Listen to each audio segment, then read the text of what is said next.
আমি পেয়ারা বেগম। আমি 5 বছর আগে থেকে খুব ব্যথায়, হাঁটুতে খুব ব্যথা ছিল। এখন আমি 2 মাস আগে থেকে স্যারের কাছে আসলাম। স্যার আমাকে 2 হাঁটু অপারেশনের কথা বললো। আমি অপারেশন করলাম। আমি এখন অনেক ভালো আছি, স্বাভাবিক হাঁটতে পারি। স্যার অনেক ভালো, স্যারের সাথে আমি এখন সুস্থ আছি, আমি ভালো আছি। আগে আম্মুর যে 2 পায়ে ব্যথা ছিল, 2 হাঁটুতে হাঁটা চলাতে সমস্যা হতো। এখন আলহামদুলিল্লাহ অপারেশনের পর আজকে 2 মাস হলো সার্জারি।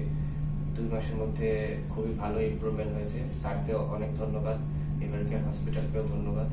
স্যারের আন্তরিকতার কারণে আমরা 2 হাঁটু একসাথে সার্জারি করার সাহস করেছিলাম। প্রথমে আমরা ভেবেছিলাম যে হয়তো 1 পা সার্জারি করব, তো স্যার বললেন যে না, 2 পায়ে সার্জারি করতে হবে।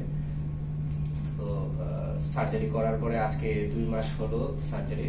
আলহামদুলিল্লাহ আম্মু নিজেই হচ্ছে এখন হাঁটতে পারতেছেন, খুবই ভালো আছেন। আগের যে হাঁটুর যে ব্যথা ওটা আর এখন নেই।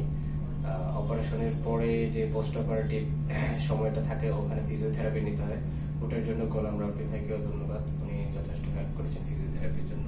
এখন মোটামুটি ভালো আছে। Thank you.